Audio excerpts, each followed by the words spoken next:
MK. Can you help me? Oh my god, you'll never believe what happened. I need advice. Thank you, MK. Welcome to the Dear MK podcast.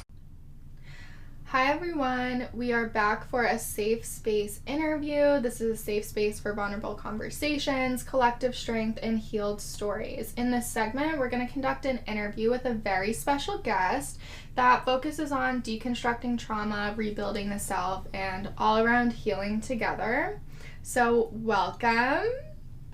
Can you share a little bit about your background or just what led you to want to come on the podcast and share your story? Yeah, of course. I'm really excited to be here. I'm a junior accounting major. I'm 20 years old, and I got in touch with you through my victimology class a couple of semesters ago. And yeah, I just feel really empowered by our conversations to share my story, and I'm excited to be here. Thank you. Yeah, we talked like a year ago. Yeah. Pretty much. So, yeah, I went into the class. Like, I do a lot of guest speaking in classes. I love it because it's more of like an intimate setting to get to know students and like see where the need is or what they're interested in. And then our guest reached out to me and we had like an hour conversation, I think. And her story really like hit home with me. It was one of like the craziest, most just impactful stories, I thought. So when we kind of connected again this year, I was like, you have to come on. Like, this is just such a great story for anyone to hear. And Kay and I have not touched upon specifically just a sexual assault story. Like, we have not heard from anyone that's coming on with, this is my story with this. Instead, it's really only been mine, right? Intermixed in my relationship.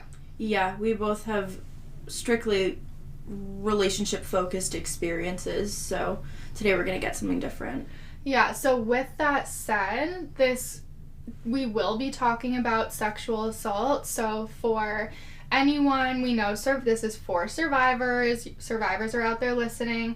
So if that is going to be a trigger for you, we want to just say right away that that's in this episode. And I will say specifically trigger warnings before what I believe to be the most triggering content. So you could also feel free to listen until I say trigger warning again.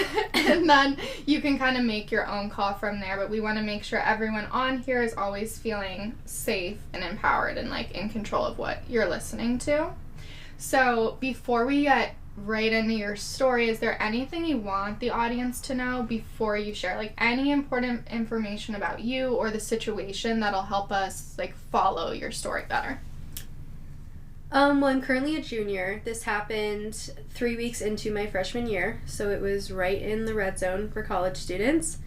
I've had now about 2.5 years almost to heal from this, and I definitely would want to tell any survivors out there that I may talk about it in a way that seems like I'm healed, but it took a long time to get here, and I think that's important to know that me 6 months ago, especially a year ago, wouldn't have been able to hold the same conversation that I anticipate to right now. Yeah, I think that's really great to share too, so that anyone out there that might have experienced the same thing knows that healing is not an overnight process, and this does take a really long time for so many survivors. And we also, I know Kay's also proud. I think I can speak for both of us. Like, so proud of you that you are sitting here today and feeling empowered to share your story with us. And we're very thankful, grateful, blessed that you're here with us. And excited. I think we both know the feeling well of what it's like to sit down and to share and to, like, just be able to be completely open about your story and own your experiences. And I know we talked before about how you're still kind of in that healing journey, and I think we both know this will kind of scoot you forward a little bit, which will, I think, feel really good by the end of this. Yeah, it is exciting. Like, it's dark, but it's exciting. And that's everything we're about here. Okay, so let's just get into it. Where do you want to begin? Okay, yeah, I guess I'll just tell this as if I was telling someone happened. So this happened on a Friday night. it was the first weekend that we were, I guess, like, allowed to drink without fear of being expelled, because the freshmen were all told, like, if you get caught drinking in the first 3 weeks, you're off campus. So this was my first time drinking at college, and basically I had added this guy on Snapchat on Wednesday, and we had been snapping back and forth. He was being a little bit flirtatious. He had asked me to get dinner with him on Thursday, and I'd kind of been like, no, I'll meet up with you with my friends. And then he'd asked me to go to the gym with him, and I was like, oh, I'll see you, like, this weekend. Like, I'll see you with my friends, whatever. And so on Friday night, I texted him and was like, oh, like, if you want to come over to my dorm, like, my roommates are all here. You can bring your roommate if you want. So he came over for, like, probably, like, 20 minutes or so, like, just briefly. We met him. Everything seemed normal. And then we ended up going to a party at a different dorm for someone that we knew there. And at that party, he was definitely being, like, flirtatious, whatever, like, seemed super normal, though. Seemed super nice, like, no immediate red flags. He was kind of, like, grabbing me quite a bit. Like, he would just kind of, like, if I walked off, he'd, like, kind of grab his arm around me and, like, pull me back over. But at the time, like, I was a little bit tipsy. I was having fun. I wasn't thinking much of it. Again, I just thought he was a nice guy. And I think it was about 11 at night, and my roommate said to me, one of which who I'd gone to high school with, so I known her for quite some time, and she read the situation as being like, he seems like a normal guy, this seems like a safe situation, they weren't worried about it. There was about 20 other people in the room, and they said, we're going to head back to the dorm, which was right next to this dorm that we were in. It was not far at all, and I was like, okay, that's fine, like, I'll just hang out here and I'll be back later, whatever. So they left, and just about as soon as they left, he said, there's a party going on in my dorm. Do you want to go there? And, like, I hadn't really met anyone at the school yet. Like, I hadn't met a lot of people, so I was open to it, and I was like, oh yeah, sure, let's go. And I noticed very quickly that we were going very far from, like, the general freshman housing, and we were crossing the street, and I was just, as we were crossing the street, I remember thinking, this might be a little bit sketchy. Like, I may be being naive right now. But, again, I was like, he seems totally normal. Like, I don't feel like I'm in danger. And so we get to this dorm, and it kind of just looks like a house, and we go in. There's, like, some people in the lobby. We walk into his room, and I'm thinking, like, we're stopping in his room and we're going somewhere else because he said we were going to a party, but all of a sudden he's just like, oh, do you want to watch a movie? And I'm like, I thought we were going to a party. Like, I'm not really in the mood to watch a movie. Like, I'm tipsy. Like, I want to talk to people. I want to have fun. And he has 2 roommates in there at the time. One of them has a headset on and is playing video games, and one of them is with what I assume to be his girlfriend or whoever he was seeing at the time. And he's like, do you want to watch a movie? And again, I'm like, he asked a few times, I'm like, I really don't really feel like it. Like, I want to go do something. And I, like, sat in his desk chair, and he was like, well, why don't you come up on the bed with me? And I'm like, I'm okay. Like, I'll just sit here. And he was like, well, why don't you come up with me? Like, come on, like, relax. And I'm kind of like, okay, whatever. Because, like, both his roommates are in the room.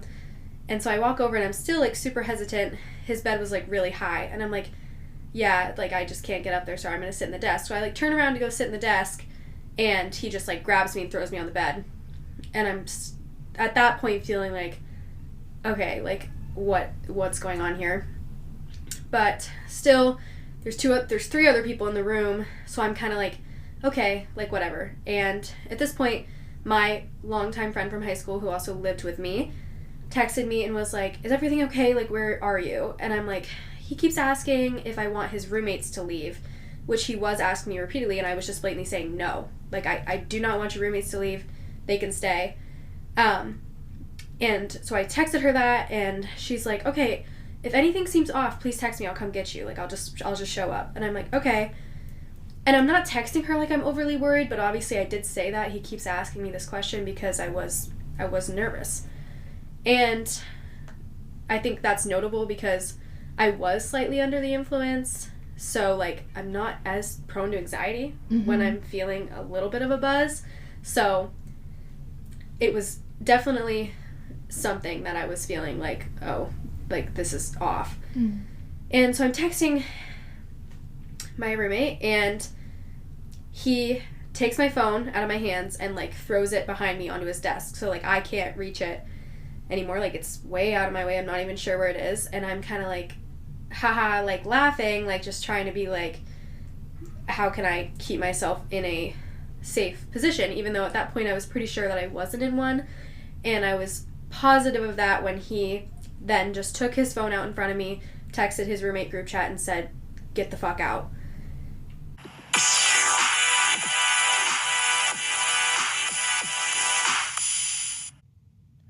Hi friends, quick check-in. The following couple of minutes may be triggering for some listeners as she describes her sexual assault. If you prefer to skip this, you can stop listening here and rejoin us at 14 minutes and 45 seconds. Please take care of yourself and listen at your discretion.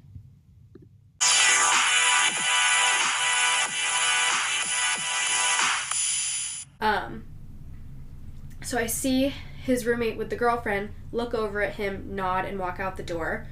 And his roommate with the headset on doesn't look up, doesn't see his phone, so he's just sitting there. So I'm still feeling like, whatever, like, at least he's there, but I'm definitely like, okay, he's just, like, blatantly doesn't care what I seem to want right now at all, which is obviously not a good sign. And the more this goes on, the more I'm feeling like he's really weird, he's not this nice guy, like, I totally misread this. And he starts, like, kissing me some, and I'm kind of like, I can't say at that point I wasn't, like, engaging because I was scared, and I was just like, I need to not, like, initiate some kind of conflict right now. Right. And then he just, like, shoves his hand down my pants and, like, is incredibly aggressive, incredibly violent. I'm pushing his hand, like, grabbing his hand, trying to get him to stop. I said stop, what I've estimated in the last 2.5 years to be, like, 40 times before he finally stopped. And his roommate, all the while, is right there with a headset on, like, right directly across from me looking at his computer screen.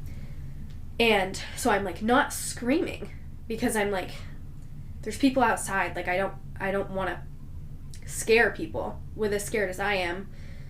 But he finally stops, and I just start hyperventilating. I just can't breathe.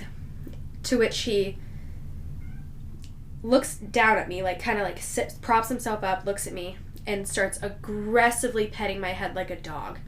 And he's talking to me like a coach. Like, he's like, you're good. Calm down. You're good. And he just, like, keeps slapping my head. And I just feel like, oh my God. So then I go into, like, complete and utter, like fight or flight. Like, but my fight was, like, I gotta keep myself safe. Like, I need to not. It was very much coming into play that I'm like, this guy is, like, over 6 feet tall. He's huge. He's in the gym all the time. I don't stand a chance as far as, like, anything physical here, so I need to keep this situation positive enough until I can get out of it. And so I'm just kind of sitting up on the bed. I'd propped myself up in a way that he couldn't, like, then do anything to me. And I'm just kind of casually talking to him, really trying to play into the, like, not to scare him that he had done anything wrong, because I was afraid of his reaction to that. And all of a sudden, there's a knock on the door, and I'm thinking it's his roommate. He says, come in. He just kind of stares at the door, and I'm facing away from the door. He just kind of stares at the door, and then he looks at me. So I look back, and it's all 4 of my roommates. Besides one, I lived with 6 people at the time. It's 4 people that I live with at his door. My roommate had tracked my location because I stopped answering my texts. It had probably been, like, 20 minutes since I last texted her when he moved my phone. And I'm, like, instantly humiliated because I'm, like, in his bed. Like, I just, like, I feel like this situation looks so, like, just looks like I'm sleeping with him, looks like I'm hooking up, whatever. Like, consensual. Like I want to be there, and I'm just, like, I'm humiliated because in general, like, I'm just not, like, someone who would ever want my friends to see that anyways. Like, this is, for me, like, that was someone I just met that night. Like, that's not on brand for me. So, like, I wouldn't want my friends to think I was doing that.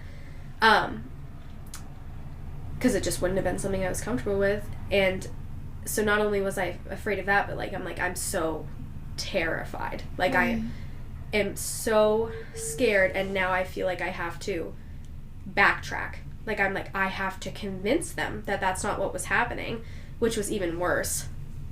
And so I, like, jump up, run to, like, scramble and find my phone in his desk, take my stuff, and he's like, I'll see you tomorrow. And I'm like, I just run out the door. Like, I just wave him off. I'm like, yeah, bye-bye. And I walk outside the door, and I get outside the building, and I'm not someone who's very quick to crying. Like, it takes me a lot of, like, either something really terrible happens, or, like, I'm really overwhelmed over a long period of time, and I'm just instantly bawling, like, outside the door, and I'm not even quite sure why, because in my mind, I haven't yet accepted or processed, like, I was just sexually assaulted. Right. Like, I haven't accepted that that's what happened.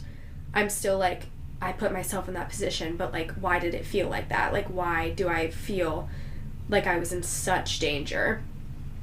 And so I'm talking to my friend from high school right outside the door. I'm trying to tell her what happened. I'm, like, spitting stuff out at 1,000,000 miles an hour. I'm like, I can't tell you that's not what happened. That's not what happened. What you just saw was not happen. I'm like, I'm not just embarrassed. Like, you need to listen to me. It's not what happened.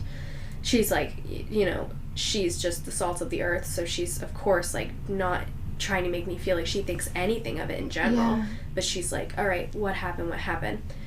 So she had already had a bad feeling about what was going on because this dorm didn't have security. To which I was later told by the school that they couldn't afford it. But they didn't have security. So it was up to the students living in the dorm to let people in who didn't live there. And when my friend knocked on the door, she had seen my location was in this building, and she knocked. Somebody came to the door. They said, "Who are you?" She said, "Is there a girl named my name in here with this guy?" Or actually, she just started by saying, "Does this guy live here?" And they said, "He's asleep." And she said, "Is there a girl named this in here with him?" To which somebody in the back, like, seemed to see that there was some kind of urgency and just said, "She is in here." Like, kind of, like, blurted it out in, like, obviously, like, someone needs to help. And so he kind of, like, rolled his eyes and let her in. And she knew then, like, something's up. Like, they're obviously allowing something to go on here. So she had already had that, like, instinct, like, something's wrong. She knew I wouldn't, like, just kind of worry her over text and then not respond to her either, because she had texted me several times and I was not answering. So then we're walking back. I'm just, like, an absolute total disaster. And I get back to my dorm. I'm talking to her for a while. At this point, they left the party at, like, 11. At this point, it's just a little bit after midnight when we get back to the dorm, and she ends up going to bed. So I'm kind of up, and I'm just, like, pacing, and I then go to the bathroom, and I see that I'm just covered in blood. And that really, like, hits me. Like, that's when it hit me. I'm, like, hurt. Like, somebody hurt me. Right. This is not something I've ever experienced before during any sexual encounter. Like there's something really wrong here. And so I'm, like, I have a really hard time asking people for help, but I, like, went right back into her room, woke her up. I was like, I need you to come look at this. Like, is what I'm seeing what I'm seeing? Like, I'm to the point where I'm, like, looking at her, I'm like, does this look like I started my period? Like, I'm not on my period, but, like, what is this? Yeah. And, like, just, like, it's just horrible. Like, I'm in so much pain. I don't know what to do. I'm, like, she's looking at me and she's like, I'll drive you to the hospital right now. Like, we can go get a rape kit done. And I'm like, I can't do that. Like, in my mind, it's like, no. Like, I can't just go to the hospital. Like, I always had really strict parents growing up. And, like, the idea of me being 18 and going to the emergency room when I knew I wasn't ready to talk to my parents about this, they would be so disappointed that this had happened. I'm like, I can't just go to the emergency room. Like, I'm an adult, but am I really? Like, I'm 18. Like, I just got here. And so I'm like, no, let's not do that. So she ends up going to bed again, probably around, like, 2:30 in the morning. I never went to sleep until 6 a.m. I finally got in my bed. And I woke up at 9. I called one of my best friends from home and told her what had happened, and she was so upset for me. And I was, like, coming to more and more of this conclusion, like, oh, something's really wrong. Like, this was really bad. Like, that was not supposed to happen. This wasn't a mistake on anybody's part. Like, this was bigger than that. And so that night, I had not moved all day. I was in bed all day, unable to sleep, but just, like, couldn't do anything. I hadn't eaten all day, and it's, like, 9 o'clock at night, and I'm finally like, all right, like, I gotta take a step in the direction of, like, doing something. Right. So I'm like, I'm gonna go to campus police and ask them about this process. So my friends walk with me to campus police. It's 9 o'clock at night. It's dark. And they get there and they're like, do you want us to go in with you? And I'm like, honestly, I'll just go in by myself. Like, I'm like, I think, whatever. I was like, I'll just go in by myself. So I walk in and I go up to kind of the booth and the window. And this guy is, like, way in the back, like, sitting at his desk. And I'm standing there. And he's like, can I help you? And I'm like, I have a question. And he just, like, looks at me like, yeah, what? And I'm like, can I ask you a question, like, a little bit more privately? So he, like, kind of rolls his eyes, gets up, shuffles over to the window. He's like, yeah, what's up? And I'm like, I was just wondering what the school's protocol was for sexual assault if I was to report one. And, you know, he must have been some kinds of exhausted or something, because he pretty much mumbled and was just like, yeah, you fill out one of these forms and you should hear something from someone in about, like, 3 weeks. And I just looked at him and I said, is that it? And he said, yeah, I mean, this happens more than you think. And I said, all right, can I have a form? So he hands me one. He says, let me get you a pen. I said, don't bother. And I left. And so I had this form. I got back to my dorm and I was just feeling like there's no fucking way. Like, what? Like, talk about, like, it was so obvious to me. I'm like, if he had any training whatsoever, it was so obvious I had just been assaulted and I'm asking about it. Like, no compassion whatsoever. I was like, great. Awesome. So then, the next night, I'm like, all right, what should I do? So I decide that I'm going to talk to my RA, who was a sophomore at the time, and I'm going to ask her under what I thought, like, was just kind of a personal conversation. I was like, I got her number from someone on my floor, and I texted her, and I said, hey, can I meet up and ask you a question? So she's like, yeah, you can come to the office at this point, whatever. I came down. Once again, this is the next night. So this is like 8, no, this is probably more like 9 or 10 o'clock on Sunday night. And she's like, okay, like, what's up? And I'm like, basically, like, I was assaulted Friday night, and I'm just wondering, like, if you or someone you know has gone through this process with the school, and I really just want to be told if it's worth it or not. Like, should I just try to heal on my own, or should I try to do something about this? So she looks at me and says, I really hate to say this to you right now, but I'm a mandated reporter, and I have to report that you just told me that. And I just look at her and I'm like, aren't you supposed to say that before I say that? And she's like, I'm sorry, I'm brand new. Can I go get another RA? And I'm like, yeah, sure, go get another RA. So they bring another RA in there. She's like, super sweet, and she's like, oh, she just told me what happened, like, I want to figure out how I can help you. So I basically run down the entire thing with her again. She says, okay, I have to get the RD. I'm like, okay, get the RD. The RD is super nice, except she tells me, which never heard of this before, but because I had reported it to someone within, I think, a week of it happening, I think that was the policy, a week of it happening, it had to be reported to campus police immediately, that night, no waiting. I just kind of look at her and I start crying, and I'm like, come on. Like, I just told this to 3 separate people. I have to tell campus police tonight. I told her, I'm like, I just went there. They don't want to help me. What are they going to tell me? Fill out a form? And she's like, well, I can help you fill out that form, but, like, it has to be reported to campus police tonight. Like, this is now, like, my liability. Like, we have to report it. I'm like, okay. I'm like, can I call a friend? So I call that friend, the one from high school who's been helping me through this so far. She comes, and we sit down. Campus police comes. They go through an interview with me. He's asking me about what happened. I'm telling him, he's saying to me, yeah, I'm going to need some of the really uncomfortable details here for this report. I'm like, okay. As I'm giving him these horrible details, which I've already shared, but more graphically to the police officer, he's responding to me with, wow, what a knucklehead. That one kills me.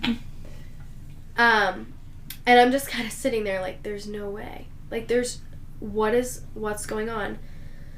So that finally wraps up about, I don't know, I guess it's close to midnight. And I go back to my dorm. I kind of wait to hear something. I end up hearing from the chief of police. I have a meeting with her. I would say this was the one step in my process that made sense. I met with her. She was very kind. She was very helpful in understanding my options, and she referred me to the Title IX coordinator. So about a week after that, I met with the Title IX coordinator. I was filled in about the informal versus formal route at my college for reporting sexual assault, and I felt we had several meetings because this happened. The date was September 23rd, and by the time I actually signed into the resolution that I did, I believe it was, I had just gotten back from winter break, so it was end of January. Wow. So I'm coming right up on like 2 years from when I actually signed that and started the process. But within that time, 3 or 4 months, we had several meetings. Like, it was like once or twice a week. We're talking about all these options. The whole time, I'm feeling very swayed to the informal route. Like, it feels very apparent to me doing this through a formal process would not be to my advantage. There's a lot of risk involved, like, yada yada. But she's kind of saying things to me in a way that sounds like I was very strongly about, like, I want to do something about this. I don't know that I want to do the formal route, but I need something to be on his record. I'm like, if the school doesn't know that this has already happened, if it happens again, then I just feel like that would be a waste of my time. Like, I need them to know this happened, so if another girl comes forward, like, she has my story to back hers. Right. And my Title IX coordinator is very much like, yeah, like, of course, like, if we saw that there was 2 different cases against this individual, formal or informal, like, it's gonna count. So I'm like, okay. So I sign the informal resolution and move forward with that. To start, I met with a mediator, or I actually started by meeting with my advocate. So I sat down with my advocate, who happens to have a very high title at my college. I thought she was great. I shared my entire story with her because I was very passionate about my advocate knowing what she was advocating for. Like, I wanted her to know what had happened to me, what my experience was, so that when she was there, she knew what she was standing behind, what she was helping me through. And then he was also assigned an advocate. I knew that they had met. Then we were to each have meetings with our mediator, to which our advocate was also supposed to attend. So this was over Zoom. It was the mediator and then me and my advocate. So I'd met with my advocate probably 3 weeks prior to this. This meeting had been scheduled for 3 weeks. And the day of the meeting, my advocate just doesn't show up. Even though we had just emailed about it a few days before, like, she knew, doesn't show up. And my mediator, this has been scheduled for 3 weeks, so now we're like 6-ish months into the process, and she looks at me and says, do you want to reschedule? And I just said, I guess we might as well move forward. I mean, if it wasn't important enough for her to be here, who am I to say, let's wait for her to show up? Like, no, we'll go ahead and we'll move forward. So during that mediation, he has an advocate. I now don't. But we basically decide, like, she's, like, asking me, like, what's my... She set it up in, like, a car model for what I wanted to happen from this. She was like, so what's your Bentley? Like, what's your Toyota? Like, what's your blah, blah, blah? And I'm like, okay. Like, I'm saying, like, I would accept this. This is what I would love to happen. And I set up a range of different things. I was like, he can't be in the same space as me at the same time. He absolutely can't take any classes with me. He cannot live in the same building as me. I can't go to the gym at these certain times. Can't go to these places on campus at certain times. And I was very specific about one thing in general, which I will read the prompt that I really wanted him to answer, because this ended up being the biggest point of contention throughout my mediation process. But I had a prompt that I wanted him to answer. The prompt was, I had known that he wanted to be a surgeon. I said, had you committed this act after already becoming a doctor, you could have had your medical license revoked. Do you believe you have sufficient understanding of bodily autonomy to be an adequate physician? How does this understanding correlate to what you did to me on September 23rd, 2022? So I asked for him to respond to that, for it to be given to me, and for him to sign it at the bottom. When I asked for that, I was met by my mediator telling me, the coordinator says you cannot have his signature. I said, I'm confused because this contract already says that I could not share this with anyone. So why can't I have his signature? Why doesn't he have to take responsibility for what he wrote? She says, well, I mean, in her words, what if he wants to be president one day? And yeah, that was what was said.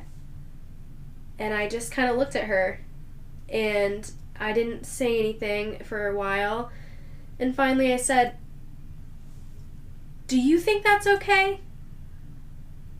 And she just kind of looked at me and said, I don't have a position with the school. I can't make a statement. I'm hired by the school. I don't have a direct affiliation. Like, I can't say anything about what she's saying. And I said, you know, just for the record, when I was a little girl, I really wanted to be president. And she just kind of looked at me, and we proceeded. And it was at this point that I finally reached out. I'd really been trying to take this on myself.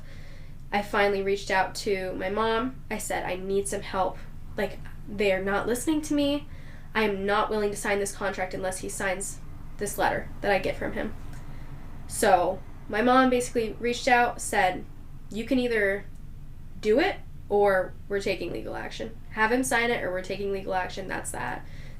This is just disgusting at this point, how long this has gone on, how horrible this has been for her. Meanwhile, I mean, everything I was being met with in this contract was just, it was ridiculous to me. I said, I would like the school to have security in every freshman dormitory. Can't afford it. I don't believe you. I said, I need to make sure that these police officers have adequate training to meet with survivors of sexual violence. These residence assistants, these residence directors, can we all get on the same page about these policies? Because that policy that resident director told me about, to have me report it to campus police that night, no one else had ever heard of that. Not the Title IX coordinator, not the vice president of the college who oversees Title IX. No one had heard of that. But yet I was made to sit down and report it in front of 5 people that night, 48 hours after it happened. Like, for what reason? And my contract says, as of this contract, I believe was signed in May of 2023. May of 2023, and it says all police officers will have adequate training by the upcoming school year. Why did they not have that before? Why was I so vicariously victimized because we're not up to date with how we should be treating these people? I mean, there were points that it wouldn't have taken a course to treat me better than I was, but seriously, you have to put it in my contract. We're going to make sure that they have training. They're police officers. Isn't that their job? To talk to victims? But yeah, he ended up signing it. I was delivered it a few days before the end of finals. He wrote to me, I will read the first sentence of what he wrote, and then I'll spare you the rest of it. He said, on the night of September 23rd, 2022, we met up after you agreed to come back to my dorm, and then we engaged in sexual activities. It then says, when a woman engages in sexual activities, several things happen, both molecularly and physically. He ChatGPT'd an entire short paper about a woman's bodily anatomy. Not autonomy. Instead of autonomy,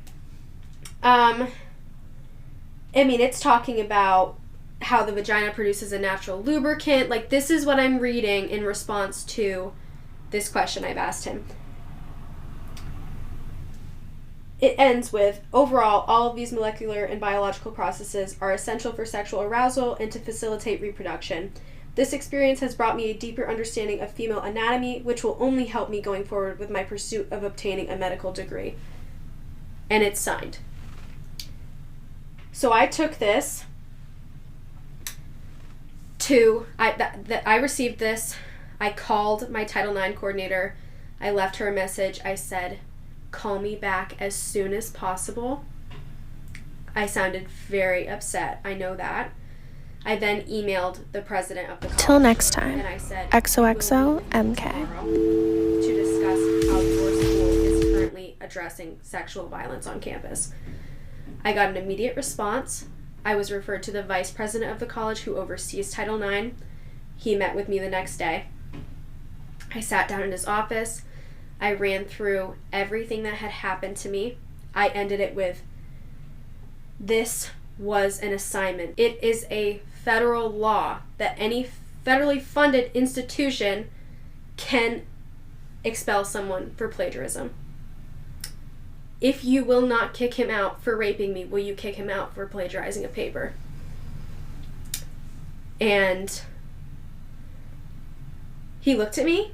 He was very emotional. He said, I'm going to do everything I can do. I then was still, after my freshman year, exchanging emails with him after the fact about what was going on. I knew he had met up with him and his family. He had had a very serious conversation about it. He had told me in an email, it's very unlikely you'll see him returning. However, I will update you on how this goes. He told me, you will hear from me no later than, I believe the date was June 16th. I awaited that day for about 3 weeks, hearing back from him. June 15th, I emailed and I said, hi, I'm just checking in to make sure I'll still be hearing from you tomorrow. I am anticipating this. Like, I need to know if I'm going to still be hearing from you tomorrow. I got an automated response that he was on vacation for the next week. I didn't hear from him until he returned home. So, screw that date, I guess. Mm-hmm. And he emailed me back and he said,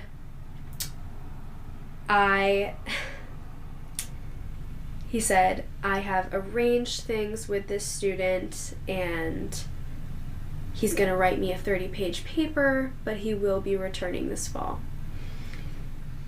And I sat with that for a long time. I received that, I think, early July. And August, I wrote a very long email to the school. I sent it to the president, the vice president, I CC'd campus police, my advocate, and the Title IX coordinator on it. And can I share that on here? If I blur the names or no? You could read like a sentence or two like you did with the last one. Of like what like your main point. Right. I feel like. Okay. All right. Yeah, basically I was quite intense about it. I did start by because he had mentioned the multiple hurdles that this student would be needing to bypass. So I said, as far as the multiple hurdles this student will be needing to bypass, I'm not sure a 30-page paper equates to my multiple months of suicidal ideation and debilitating depression, but hey, close enough, right? And just as a reminder, make sure to run that paper through Turnitin. I went on to talk about my experience with the Title IX coordinator, with my advocate, with campus police, and just, I wrote a long spiel about the impact that these incidents have on students like myself and how undervalued I was made to feel by the college. And I received an email back saying, I appreciate the time you took to develop this extensive email. I further can understand how angry you are with the outcome of the informal resolution process. And then he finished it by saying he will not be returning. However, I don't believe that was a choice that the college made, because I then I had one of my friends, I had him blocked, but I had one of my friends go to his Instagram. He already had a different college in his bio. So I think he had made the choice not to return, but then I think chose not to tell me that until maybe they heard something from me, so they could use that as like a cover-up to what had happened. You know, since that, I think I've experienced a lot of the riffraff that goes on socially from something like that happening. I know, like, I've just recently had an experience with someone who had, for the last 2 years, has run me into the ground to strangers from different colleges, saying things like, oh, don't go near her, or she'll take her out a rape case on you, because she was apparently very close with the person that did this to me. And she has said this so many times now that, like, I've finally responded to it. Even though I've never had a conversation with her, I reached out to the school and was just like, you should probably be aware that this is, I guess, going on for the sake of myself and other people, and like just fostering an environment that kind of thing doesn't get said. I think it's a very bold thing to say in general, even if you think you really know something. Of course. But knowing nothing definitely makes it even more shocking. Yeah. I have chills. The whole time. And I think it's incredibly brave of you, and thank you so much for sharing, like, all the detail that you did in this intense, long process, a much longer process than this should have been for you. Would you mind if we, like, backtrack and unpack some of it? Oh, of course. Yes. Okay, because there were so many things that, like, Kay and I are looking at each other, like, biting our tongue. Obviously, we're giving you the floor to complete your story.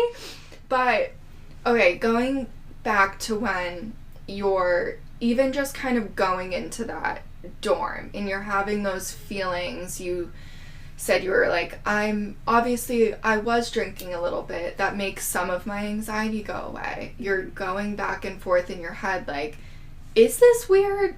Is this normal? And obviously, like, you also said this is your first time going out in college. This is your first night. This is not something that anyone expects or anticipates to happen. Like, you're going out anticipating a fun night with new friends, meeting new people, experiencing new things.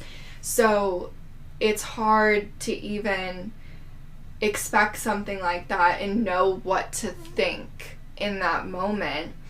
And you said something along the lines of, you're thinking of his reaction, right? You were doing everything you could to survive in that moment. You said something you think you're going through fight or flight. In that moment, are you processing you're going through fight or flight? Probably not. Yeah. You're like, this is not normal. I've said stop 40 times. There's someone else in the room. Like, this should have never even happened this way. You were just texting your friends, trying to update them, assessing your safety. Like, you were literally doing everything you could to survive that moment and get out. So I feel like that was something too that, like, I wanted to emphasize, because I know you're not questioning yourself in that moment, but for anyone that does victim blame out there and doesn't understand a survivor's point of view, like, your brain is literally just getting you through.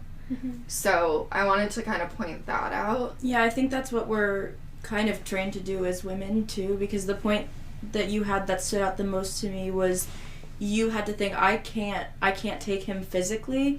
I have to anticipate how he's going to react so I can protect myself. Right. And it's like, that's how we have to be prepared in all situations in life. You always know where the exit is. You always know where people are around you. And I think that's something that a lot of people take for granted a lot of time, that not needing to be hypervigilant always. But you weren't even thinking about yourself in that moment. You had to think about him in order to protect yourself. Yeah, totally. And I think as I've, like, looked back and evaluated those moments, it shocks me how my brain really went into, like its manual of how to operate, because I have always struggled with, if I'm uncomfortable, if I don't like someone, if I don't like something I'm doing, it's all over my face. Mm-hmm. Like, I've always worn my heart on my sleeve to almost a fault. And in that moment, I just remember thinking, like, I can show nothing. Like, I'm an actress. Like, yeah. I just remember thinking, like, I feel like I'm wearing a mask. And looking back on it, I'm like, I can't, with how it makes me feel now, walking back through what happened, I'm like, God, I could never have acted the way that I did in that moment. Mm-hmm. It was truly just like a survival instinct. Like, the only way to stay safe is to put a face forward that's nothing like what I feel right now. Right. And like Kay just said too, like, women do this all the time in so many different scenarios. Like, I think probably every woman can think back to a moment where they had to be extra nice to a guy to escape a bar, like anything like that. But even just listening to your story, you did first go into fight. Like you said, you physically were pushing his hand off. You said stop 40 plus times. You tried fight. Fight did not work. And then that ended up being your next survival skill. Like, you attempted the fight, and then when you realized, like, that is not what's going to get me out of this, you sat up, you put on your brave face. He's fucking petting you and saying, like, shush, it's okay. He knows he did wrong too in that as well. And, like, he is now also almost putting on this, like, well, what's my survival so that she doesn't get me in trouble? Yeah. Like, let me attempt to look caring and like this didn't just happen. And you're like, well, I need to now sit up and act like, oh, I'm just embarrassed that we hooked up when, thank God, your friends come in. Mm-hmm. But it's like, no one can say that you didn't try absolutely everything you could. And, like, you literally said your phone was chalked. Like, and I still can't get over the fact that someone was sitting there in the room. Mm-hmm. Like, that's a whole other... And the fact that you also said there were clearly other men in this dorm that either, like, they were used to doing something like this, and or they knew it happened and they weren't letting you, and then again, kind of thank God for that one kid in the back that was like, yeah, she's in here. And then your friends were like, well, let me in to get her. But it's like... The immediate cover is what, like, scared the shit out of me when you were talking. Because it's like, no one knows what was happening behind that closed door. So the fact that those guys that answered the front door covered for him immediately without knowing what was happening. He's sleeping and... Yeah, you made something up. Like, that was an off-the-cuff, like... And she knew I was in there, and that's when she was, like, immediately panicked. Yeah, like oh something's wrong. Yeah. And that's, I think, when she responded, the panic was in her voice, which is why someone in the back, like, someone who has an ounce of character was like, clearly something's wrong. Like, this isn't good. Maybe even... That could have just come from his own place of being like, I don't want to be involved in this, whatever's going on. Like, these guys are like, they 100% contributed to it. Right. Like, they were all talking about bystanders. Like, that was a whole, essentially, like, army of them. Like, ones that left the room in the beginning, the ones that weren't letting your friends in. And, yeah, who knows what the intention of that guy was that said, like, yeah, she's in here, and I would hope that, like, he knew something was wrong and he was helping you. Like, I really want my brain to go there right now of, like, let's find some good in that. But also, like, talk about woman fucking gut instinct. Yeah. Your friends coming in, like, I'm so happy that you were able to communicate, and then the fact that they showed up, I obviously... You know, we wanted it to be sooner, but, like, they were able to get you out after, and I think that's so important. I'm so happy that you had that. But then we jump to, now you're reprocessing, or processing in general, because you're like, my first, I'm going to go with, I'm embarrassed, but you're like, no, that's absolutely not what happened. I need to talk about this. You see blood all over yourself, going into panic mode, like, what do I do? And then you said, well, I'm 18. Like, this can't be happening to me. What happens when my parents find out? And that is a very, very common experience for so many young people, because media and education, everything always talks about, well, this happens with adults, right? But this can happen to anyone. So I think that's also a really important thing to kind of bring back into the conversation of, like, well, that's why you didn't get a rape kit in that moment. Like, you were still processing, and that's something that is so unfortunate with our justice system and the resources that we have available for survivors. Like, there is a time limit on when you can receive these things, and we know that survivors don't actually even process fully what happened to them. You need 2 to 3 REM sleeps, a full good REM sleep. But most of the time people aren't trained, especially, again, like, in the systems that we have, and police officers, like, interrogation begins most likely within that 24 to 72 hour, and it's really hard to say everything that happened and know what you want to do with that information, and, like, how you actually feel about it, because in that moment it's terrifying. Yeah, it definitely, like, what I really struggled with was how differently I felt about things, like how just such a traumatic event swayed my emotions so violently all the time, because I had so many different feelings about it.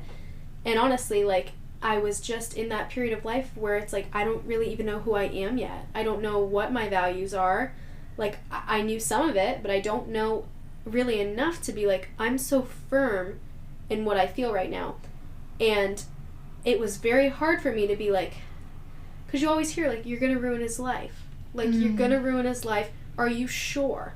Right. And that to me was just like, when I walked myself through it rationally, I was like, this wasn't fair, this wasn't normal, but I could so get myself caught up in, like, oh, he's just so sexually inexperienced, like, he just didn't mean for this to happen, like, Right. it was just, like, so much confusion, it was the drinking, it was this, it was that, and even, like, beyond him, I think one of the biggest struggles I had was the impact it had on my friendships, because I went through a really difficult period of feeling a lot of blame towards my friends for that night.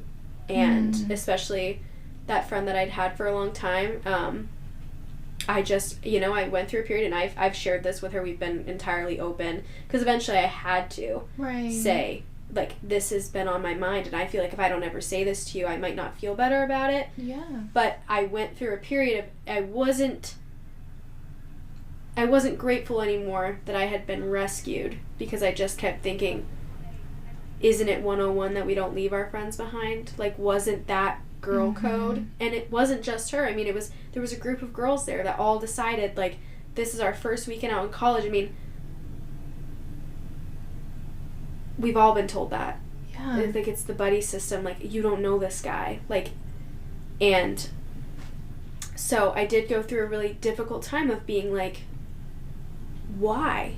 Yeah. Like, and do I have to be like, thank you guys for coming to help me? Because it's like, what if you just never left? Like, what if you just hadn't made, like, I don't know, I was just kind of in an awkward position at the time to have just been like, oh, I'm just going to leave with them. They came up to me and said, oh, you look like you're having fun, like, we're going to go. And I don't know, just looking back on it, sometimes I still feel like, like, is that how that should have went? But, I've been able to really come to terms with it. We had a very serious heart-to-heart one night where I told her that that's how I'd been feeling, especially because her and I had been friends for so long.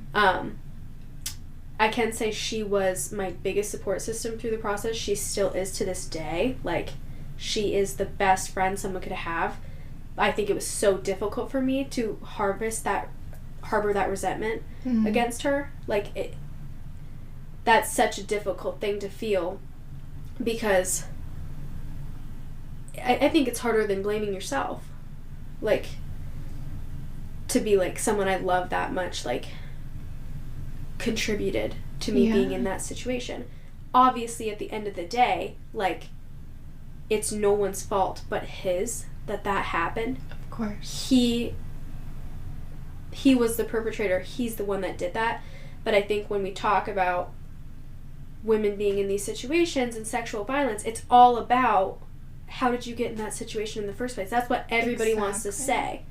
Like, in what ways were you naive? In what ways were the people around you naive? Like, there's always a backstory to how you get in that position, because at this point, we treat men like they are bears. Like, we're just supposed to be trained to stay away from them, keep our bear spray on them, being all of our tools to know when someone's a dangerous person, when you shouldn't be alone with someone. And I guess in a society that functions that way, that you can't trust the bear, you have to be able to know where you shouldn't be. And that's just so incredibly sad for all of women.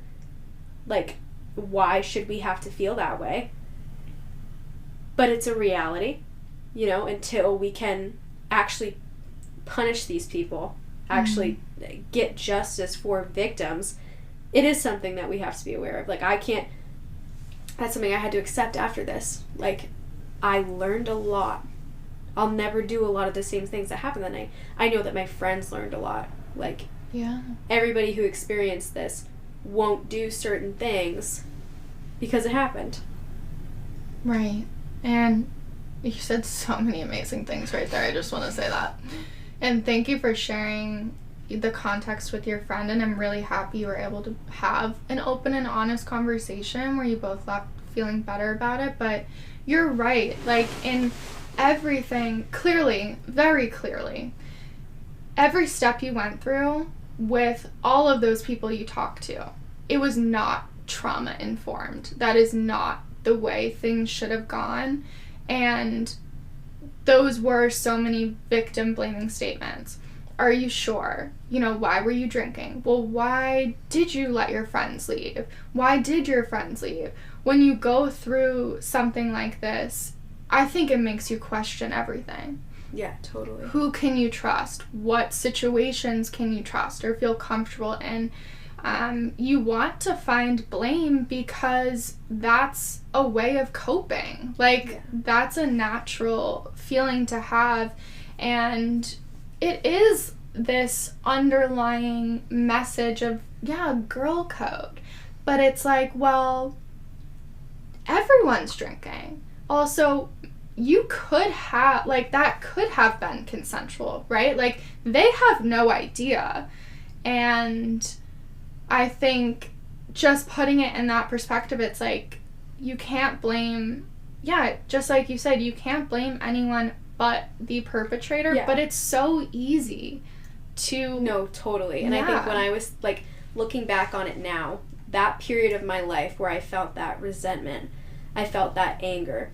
Obviously, I'll always say I think it's so important to be a girl's girl. We should be looking out for each other. Like, that's so important. However, when I was thinking about it, I'm framing it as girl code, and I'm denying the fact that I'm grieving who I was before this happened to me. I won't ever see things the same way. I mean, I'm just so lucky that the friend I had this conversation with, I know I projected a lot of anger at her at the time, but she's just so compassionate. She knew how depressed I was. She knew the anger I was experiencing and that I had nowhere else to put it. Right. And so it's like, I'm giving it to the school, I'm giving it to my friends, and I'm giving it to her directly, like, and it comes out in a way of like, why did you let this happen to me? And she didn't deserve to hear that, because she didn't let that happen to me.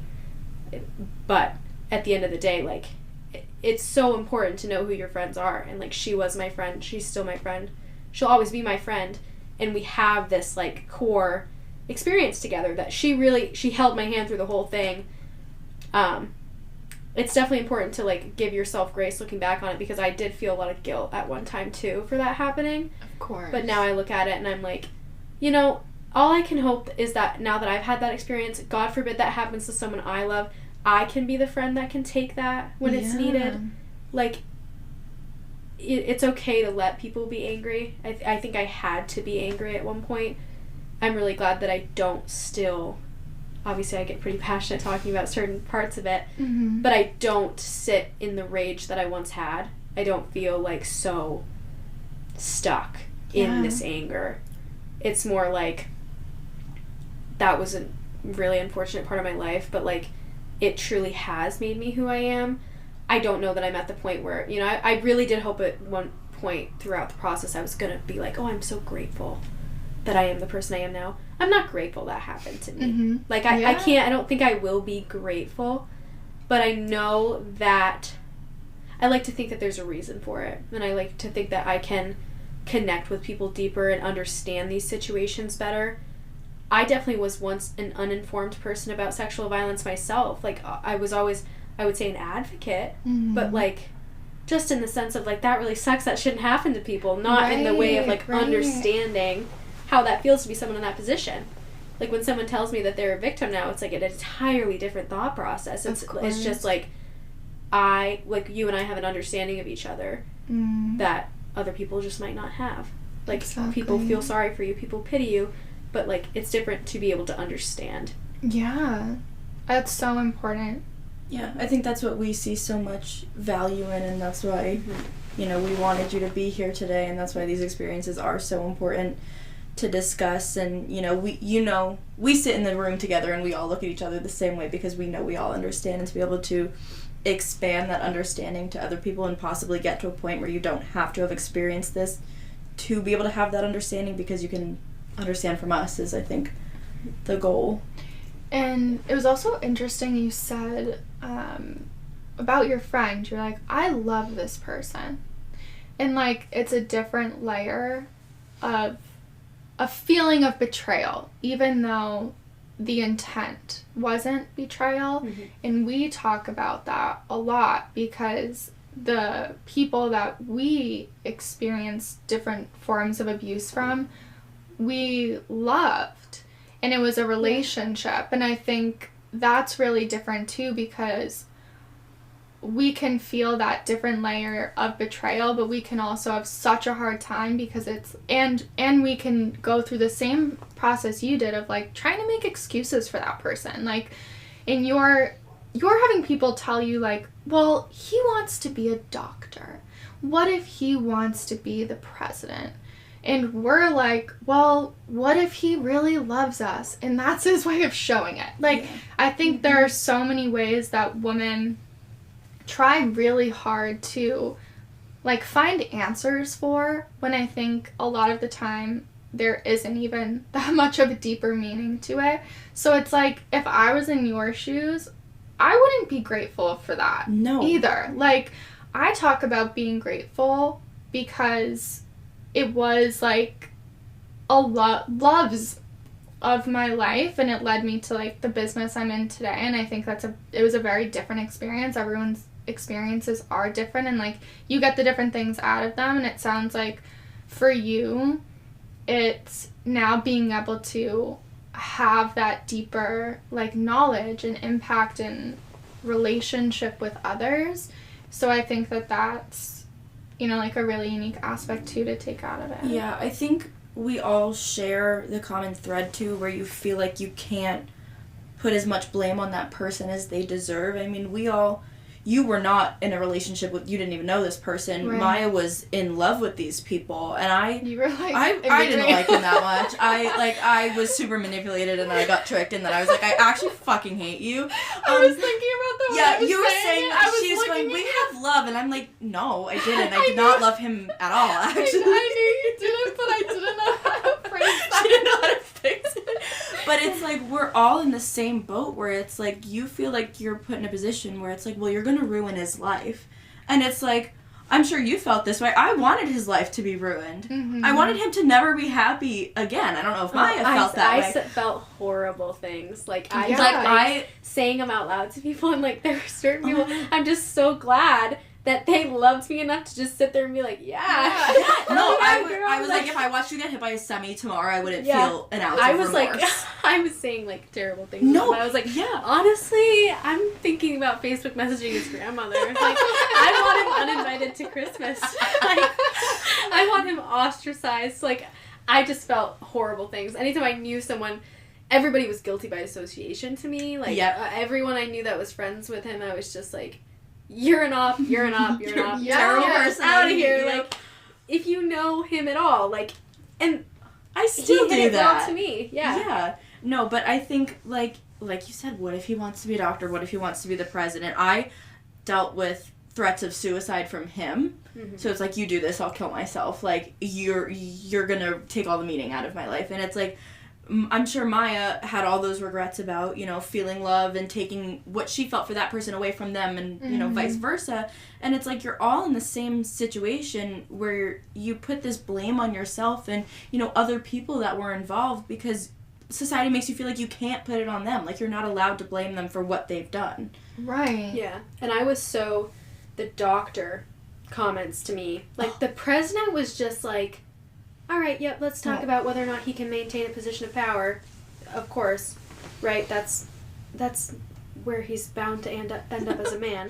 Well, it's also like odd. Funny timing. Yeah, funny. No, literally like funny timing. Yeah, right, exactly. But with the doctor thing, I just like, I remember having a conversation with the Title IX coordinator about this specifically, and she was just like, oh, like, I was talking about the prompt I wanted to use. I was like, hey, about this being him being a doctor, and she's like, oh, he wants to be a doctor? And I'm like, yeah, definitely he's going to end up being a doctor, because he can't tell the difference between the words autonomy and anatomy. And I'm just sitting there, and I'm like, you guys think that you're going to graduate this student and he's going to be a doctor? No, like, literally.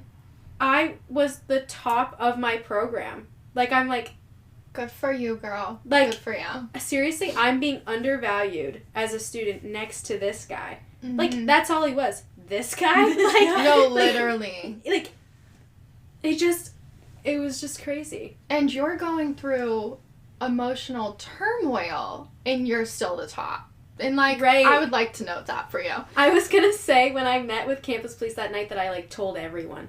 That night I told everyone everything. I got back to my dorm at like 11:30. Submitted a quiz before midnight. You're kidding me. Like, I was sitting there like, pretty much nothing could stop me. I'm like... No, talk about strong, for and real. Meanwhile, like, the campus police guy was like, go get your nails done tomorrow. Why don't you just skip class? And I'm like, because I'm here for a reason. Right. It's certainly not for shit like this to happen to me, but, like, I'm here for a reason. Like, I'm driven. Like, I am a goal-oriented person. Right. I have worth in being here. Like, I didn't deserve this. Can you do something about this, knucklehead? Knucklehead? No, I want to talk about it. There's a lot. There's still a lot. Yeah. First, I would like to go back to his letter the original letter that he wrote, where he could not distinguish between anatomy and autonomy. So... in that, he's saying, oh, I learned so much, and the vagina is lubricated this way. It's like, again, even if he fucking looked up sexual assault and, like, all around it, he would know, oh, that's a physiological response, that she's maybe wet during this scenario. That does not mean consent. That does not mean consent at all. So I'm like, that's almost like, when you said that, it's like almost like an extra dagger of like... No, it was the worst moment. I think reading that for me may have been my worst moment through the entire process. I just felt like I read it, and I remember my friend being like, what does it say? Like, is it good? Right. Is it what you wanted to hear? Does it make you feel better? And I remember just looking at her, and I just looked at her for so long, and I was just like, I can't even believe I just read that. Like... No care in the world. Like, he just has no care in the world. Yeah. Like, I'm to the point where I'm like, what got me the most is obviously it was a slap in the face. Mm-hmm. But to me, I'm like, it felt like him laughing at me. Yeah. Like, it felt like going through this whole process and just being laughed at the end of it. Like, look at me, I'm going to get off scotch-free. There's nothing you can do about it. Right. Like, I guess when I'm hearing it, I'm thinking, well... he didn't even take the time to learn. And even scratch that, nobody took the time to make him learn.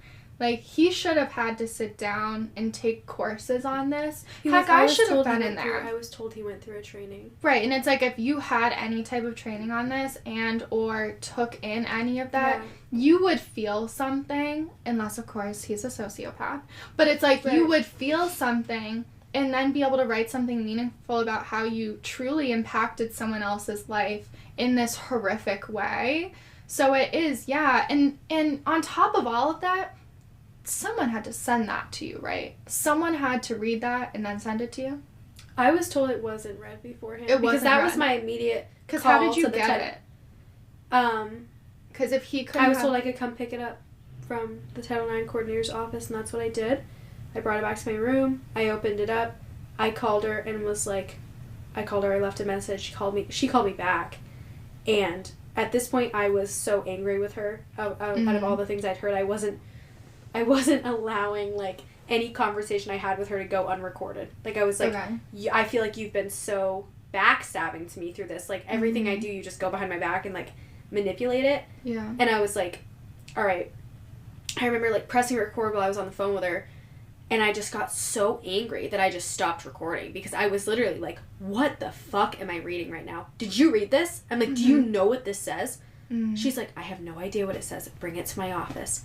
I'm like, bring it to your office. I'll send you a picture. Yeah. Print yourself off a copy. Let's make a lot of copies. Let's hang these up. Right. Does the biology department need these? It's so insulting. It's like, it's so insulting. I can't, obviously I, like, can understand where your question for the prompt came from. I don't know your exact intentions, but if that were me and I would have asked that prompt, I would have been thinking about all the future women. Like, if he's going to be a doctor, he is going to have patients. And we hear horror stories all the time of women going under anesthesia and then being assaulted and not knowing until, you know. Oh my gosh, yeah, I just heard about that the other day. I heard about it with the dentist. Yeah. She was pregnant and didn't know until they found out she was too pregnant. Yeah. But anyways, but it's like, I think even subconsciously part of you was asking that for your own closure, but also for, like, some sort of peace of mind that it wouldn't happen to someone else in the future if he was in that position of, like, medical power. And the fact that that got ignored as well, not only was, like, a fuck you to you and, like, he could get away with it, but it was, like, it would never be a consideration that was a problem. Right. In the future. Mm-hmm.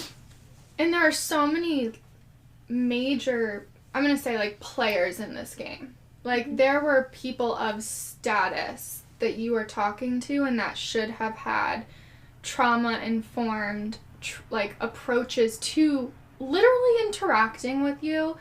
And it really, really upsets me that you had to, in detail, tell your story 5 times within 24 hours of this happening to you, right?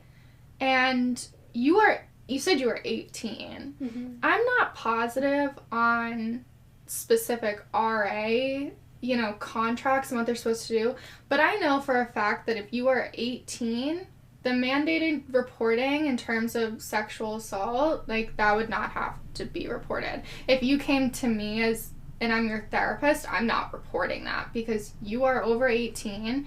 Like, I'm not making a report of anything unless you tell me you have intent to kill yourself or kill someone else, or there's a child under 18 or an elderly person being abused. So to me, I'm very confused by that. Mm-hmm. Mind you, their reporting process and, like, what you actually received, that's not adequate either. So it's like, well, what was the point of you repeating and repeating? Like, that's not the process that should be.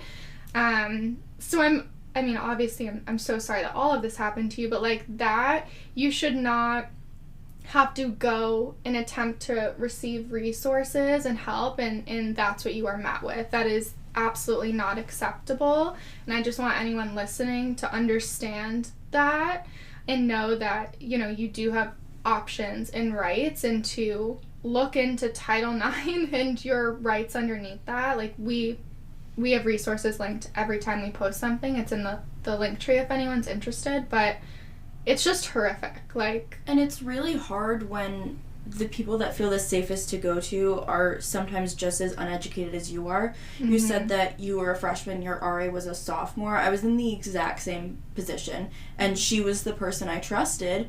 But I think about it, I'm 18, she's 19. Like, what does she know in the grand scheme of things that I don't? And it's like, you go to this person and you can't go to anyone.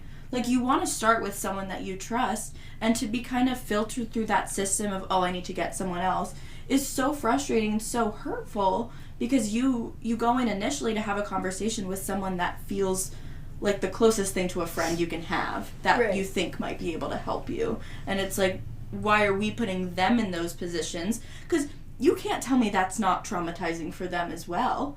Yeah, I mean, that's what I'm saying. Those shouldn't have been the steps. I was so close to my RA, and I think about it, and I came to her with these horrific stories, and she was a girl just as young as I was. And she felt the responsibility and the weight of what I was asking for help with, and she didn't know how to help me. Like, that can't have been easy for her, so why are we putting them in those positions as well? Mm-hmm. Right. It's like, it's no secret that reform needs to, like, constantly be happening in this field and at multiple institutional levels with this.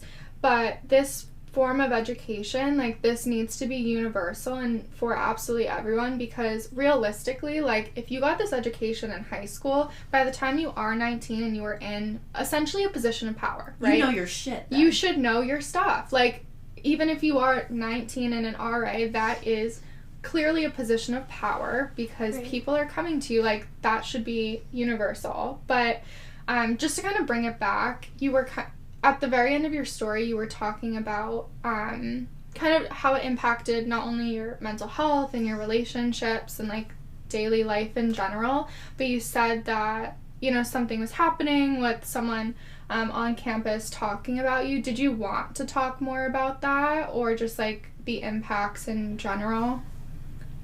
You can also say no. Like, you don't have to talk about it. I was just curious.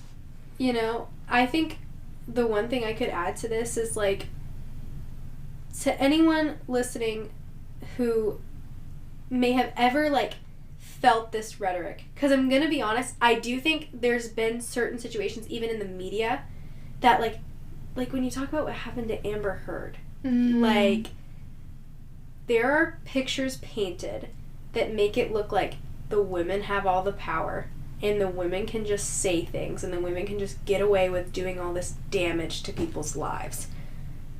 And when stories are misconstrued like that, I've even found myself, I remember when that trial was happening originally, me being like, oh, this is so horrible. Like, what's happening? Like, she's accusing him of stuff he didn't do when she was doing it.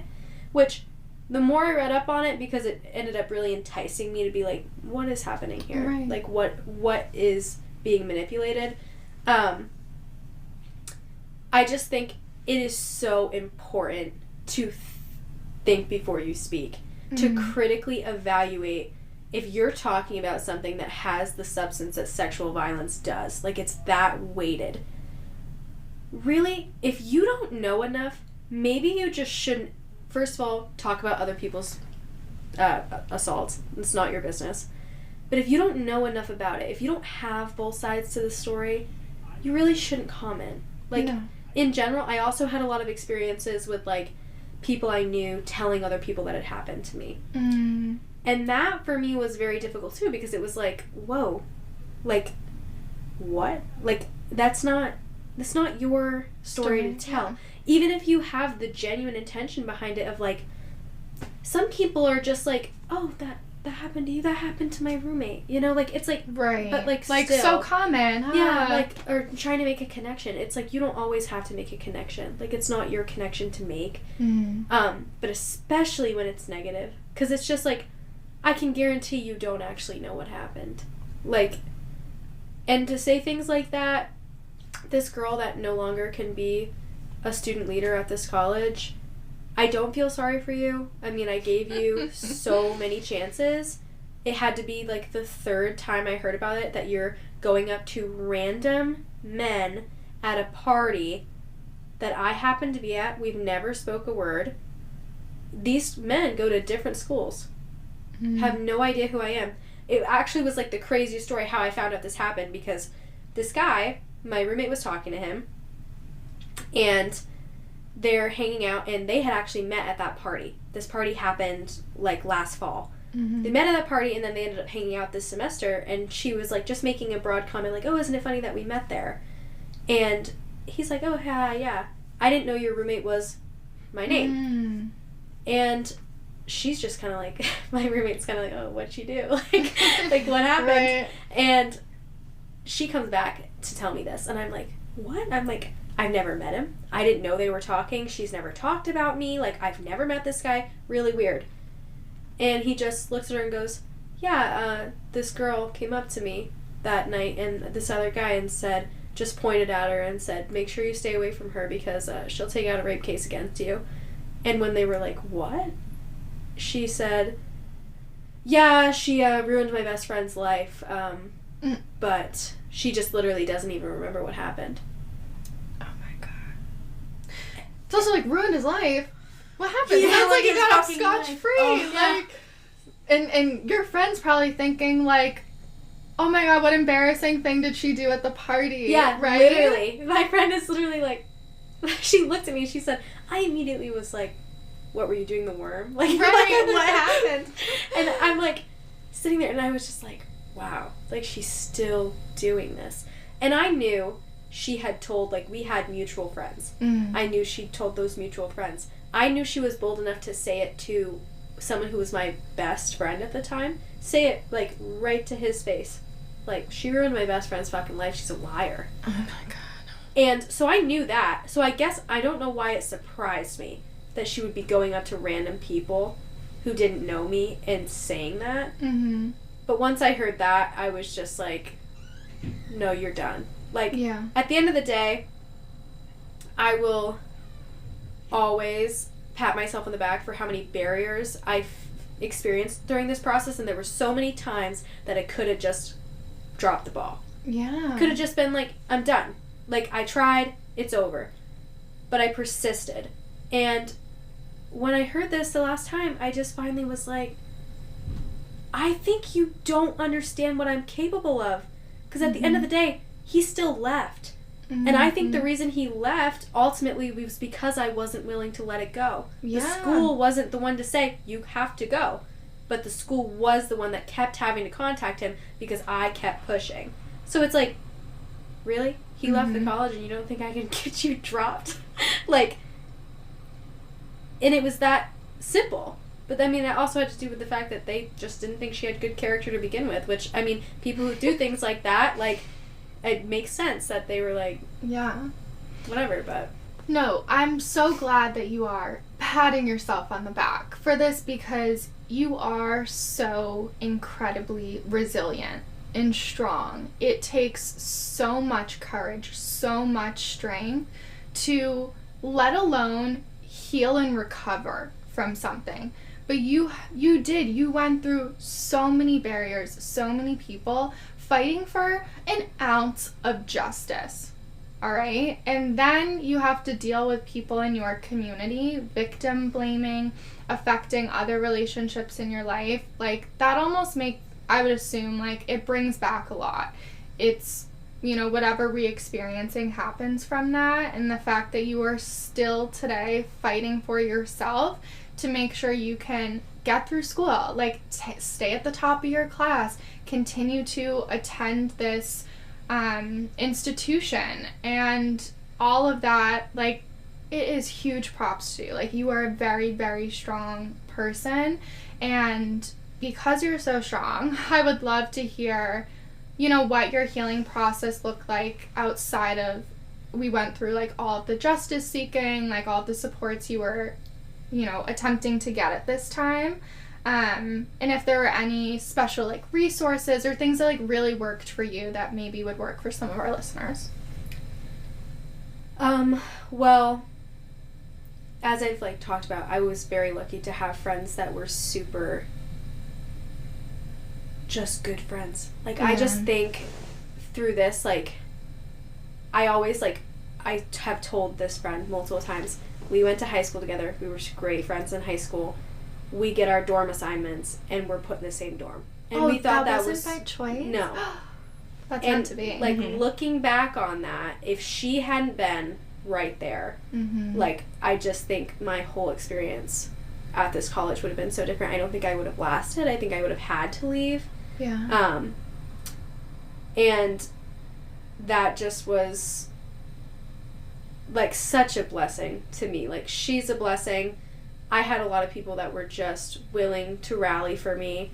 And that was really something. I think I then decided to take a victimology class. As I already said, I'm an accounting major, so it was an elective. Yeah. And when you came in and spoke to the class, like, I clearly was struck by it because I reached out to you after the fact. And, like, I just have, like, a very strong, like, it brings me so much joy to see people doing what they're supposed to be doing. Like, people that are meant to be in the field they are and are making such an impact doing that. Like, when you see just such a great teacher or someone that does something like you do. Like, it's just so nice to know that people have that. And I think when I talked to you about it, that was the most support I had received from anyone who had any kind of experience dealing with things like this. Like, that was just so impactful for me. Like, it really was like, wow. And that was about a year after it had even happened. Right. So, and it's been a year since then now, and we're still in contact, obviously. But I think there are resources out there. There's people like you. Like, there's people that care at the end of the day. And, like, I think people who don't necessarily know how to respond, that's not really their fault. It's a hard thing to know how to respond to. I'll say that any day. Like, I really don't blame anyone who doesn't know how to handle it, doesn't know how to support someone, because it's not an easy thing to do. I think it's always important to try. But I would say for, like, victims out there experiencing that, I would find the people who know what they're doing, know how to make a person feel cared about, and, like, know that the intention is to make you feel whole again, and to like find the building blocks to get you there. Because there was just a lot of time that I was fighting with people about it that didn't know how to get me there, and I think I put too much energy into wanting to feel some kind of support or reassurance from people that just really couldn't do it for me. But then again, we were all really young.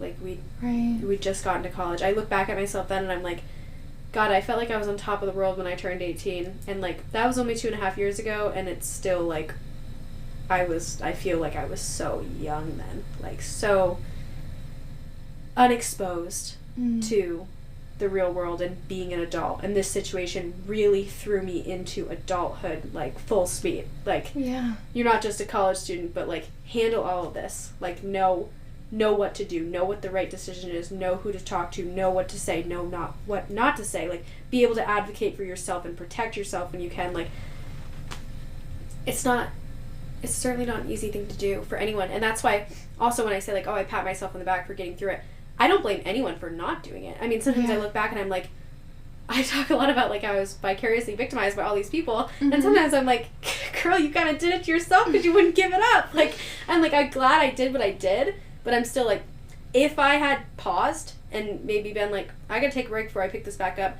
I may have done better. A pause, or even just to say, I'm gonna find other ways to heal other than seeking this justice that I keep reaching for, and it keeps always seeming to be just out of reach. So for anyone listening that didn't go forward with it or tried and ended up not doing that, you are the one that knows what's best for you. For me personally, like, as I've said, I'm very goal-oriented. Like, I knew I needed to reach something. And once I hit that point in my mind that I'm like, he can't go here anymore, that's what I needed to happen. Like, I was like, I'm going to sit in front of the vice president of the college and I'm going to make him so fucking uncomfortable. Yeah. Like, that's what I'm going to do because that's what I want to do. But for anyone that's just like, I just need to take time to myself and figure out what's going to work best for me to work through this, that's 100% just as valid. Like, there is no, like, end goal in something like this, like, besides feeling whole. And that's never going to look the same for anyone. So I think that's what I would say. Is just like when I say, like, I'm just so glad that I went through with it as far as I did. That's just because that worked the best for me to do it that way. Yeah. I'm so glad you said that. And again, beautifully said. And also, thank you so much for my compliment. Thank you. I mean, seriously. Like, I'm just so glad, like, seeing you guys connected in this way. It's just so, like, it really warms my heart. It brings me joy. I'm like, this is, like, so important to have these spaces, to have these connections, and be able to make something of something so terrible. Like, it's hard. It is hard to be like, oh, I'm grateful. But it's also, like, it is a sense of gratitude to have these kind of connections. No, I mean, it makes us so happy, too.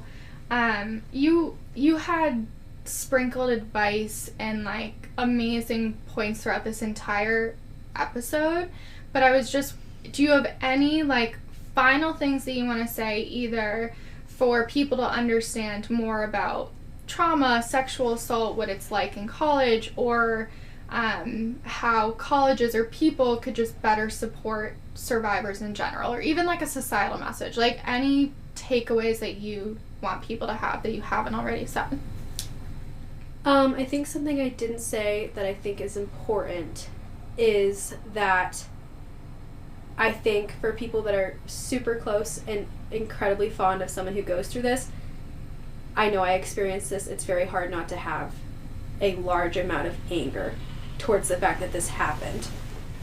And I think if even a listener has experienced that with someone where you feel so angry that something happened to someone you loved, it's so important to be selfless with that anger and to be able to let go of it enough to be a support to that person. I think it's very easy to get caught up in just being like, why did this happen? Who let this happen? But when you project those kinds of feelings, you only end up hurting the victim more, which is never the intention of someone who loves someone that much, that they would hate the idea of that happening to them. They can't stand it. You know, I think that's the thing. You can't stand it, so what can you do? You can get angry, you can get mad, but your anger just really hurts them. And I think it's just so important to be like, as much as we all hate that these things happen, they happen, and knowing when to be able to check yourself and reflect in the moment and be like, I need to take a step back so that I can respond better. Because, you know, the way that I was responded to at times, those immediate reactions are things that I've held on to for years now. Right. And it's just so important to be able to, like, take a moment before you respond. Just listening is the best thing you can do originally. There isn't necessarily something to say. You know, it's a grief in a way. It's like when someone loses someone, what do you say? Exactly. You don't, there's not a right thing to say, but listening and being there is so much more important than allowing your emotions to get in the way of how you support them. Yeah. So I think that's what I would conclude with. I know, I absolutely love that, and thank you for sharing. Kind of tying in just what you just said and what you previously just said of everyone's journey is going to look different. We're going to feel a million things, from pain to guilt, denial, anger, whether you're the person in the situation or you're the loved one, because at the end of the day, that's vicarious trauma too. We want the best for our loved ones. We want the best for ourselves. And when you don't have that unfortunate experience that we have, it's very hard to understand. And when you don't have the education, it's even harder to know how to respond to someone, to know how to cope with that, to help that person coping with that, or even your friend. Sometimes it almost feels like you have to help your friend cope with what you just told them. And I love that you said, you know, just listen. I think that's amazing. I think you can listen, you can educate yourself any way you can. I think anyone listening to you today is going to give them a better understanding of how to have a trauma-informed approach. For like, sure. Yeah, literally totally. just listening. And I think understanding is such an important word too, because like that is the one thing, like when I talk about how it's made me the person I am, that I can understand. Because in a way, this like trauma that we've all experienced is a gift to each other, to be able to understand. Because I know a response that I really could not, I just hated it, was when somebody who I knew didn't get it would say to me, I understand. Like, I don't think that's always the best thing to say. I think it's something to say, I understand why this is so hard for you. Yes. But I had like people just say, I understand. And it's like, you don't. Right. Like, it's not really something you can just understand. Like, right. But yeah, definitely educating yourself on what this person is probably experiencing, how to approach them compassionately, and with patience too. Like, yeah, just all really being important. there. Honestly, just keep showing up. And yeah, I know I can't understand, but I'm here for you. I empathize with you. Even we can't. Like, no survivor understands the other survivor's story. So, like, I think that's important to say, too. But I want to wrap this up with just a positive, also, like, generic statement that I end every interview with. What makes you feel most empowered today? It can be anything. I think my ability to advocate for myself makes me feel really empowered. I think that's a skill that, like, I've learned with age, and I've been able to curate, and I'm still crafting really with every day, with every encounter I have, whether it's with a professor or a friend, my parents, but especially in a situation like this, when I look back on it, I am very empowered in how I kept showing up for myself. I think it's really hard to show up for ourselves sometimes. We all go through those periods where it's just like, I don't want to go to the gym, or I don't want to eat right, or I don't want to do this, I don't want to make my bed. But taking care of yourself is empowering. Like, it's empowering to know that you're worth taking care of, and you're worth keeping healthy, and just being good to you, because it can be really hard to do, especially as a woman in today's world. Like, we're really catering to taking care of other people. So I think it empowers me to feel like I'm taking care of myself, and I'm sticking up for what I believe in, and I'm just showing up, you know? Yeah. It's amazing. It is. Thank you so much for the bravery and courage you showed today in sharing your story. And I'm sincerely so proud of the strong, resilient, amazing, accomplished woman that you are. And I can't wait to see what else you do in life. And I'm just so blessed to have been here and like listening to your story and being able to share it. So thank you. Thank you guys. This was like really so pleasant. Like I'm so glad. Till next time, XOXO MK.